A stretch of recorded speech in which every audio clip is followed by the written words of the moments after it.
Hello, ఈరోజు నాగుల పంచమి అంట. 9th August. So 9th ఆగస్ట్కి నాగుల పంచమి వచ్చేసింది. అయితే ఈరోజు మమ్మీ ఉండి పొద్దున్న నుంచి హడావిడి చేసింది. పొద్దున్నే 6 గంటలకు లేపేసింది. అబ్బా నిద్రపోని వెళ్ళి నైట్ లేట్ అయింది. మా అమ్మ వాళ్ళ ఫంక్షన్కి వెళ్ళింది అన్నమాట. సో పొద్దున్న లేచి కడపకి పసుపు రుద్ది పెట్టమని అంటే నేను ఇట్లా పెట్టిన చూపెడితే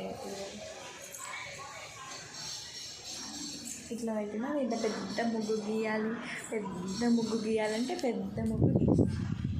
సో తర్వాత మా చెల్లికి చపాతీ చేసి అట్లా లంచ్ బాక్స్ కట్టేసి పంపించేసాము. తర్వాత మేము ఇంకా రెడీ అయ్యి అదంతా క్లీనింగ్ అదంతా చేసేసరికి 10-20 అట్లా అయింది. ఇక్కడ నుంచి స్టార్ట్ అయినాము గుడికి.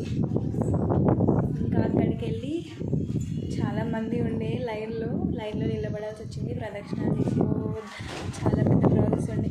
అక్కడికి ఆకలితో చచ్చిపోయిన సగం. తర్వాత అట్లా గుడిలో పూజ అయిపోయిన తర్వాత మా మమ్మీ పాల ప్యాకెట్ మర్చిపోయింది. సో నేను మళ్ళీ వెళ్ళి పాల ప్యాకెట్ తీసుకొచ్చి పాలు పోసి గుడ్డు పెట్టి పూజ చేసిన తర్వాత బొట్లు చూడు ఎట్లా పెట్టారు. అందరు పెడుతున్నారు.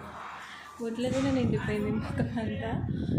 పూజ అయిపోయింది. తర్వాత ఇప్పుడు వచ్చేసరికి ఇదిగో ఎంత అవుతుంది, 11:56 అంటే 12 అవుతుంది. దగ్గర 12 అయింది ఈరోజే.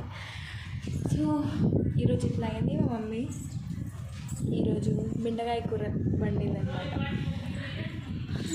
బెండకాయ అంటే నాకు ఇష్టం లేదు, కానీ ఆకలి అవుతుంది, తినాల్సిందే. బ్రేక్ఫాస్ట్ చేయలేదు.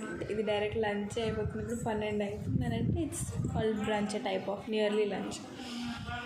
సో మీరు కూడా ఎప్పుడు మీ బ్రేక్ఫాస్ట్ కానీ లంచ్ కానీ డిన్నర్ కానీ తినకుండా ఉండద్దు, హెల్త్ పాడవుతుంది. మీ మంచికి చెప్తున్నా, ఫిట్గా ఉండండి, స్ట్రాంగ్గా ఉండండి, గట్టిగా మాట్లాడండి. సో ఇంత ఫ్రెండ్స్, బాయ్.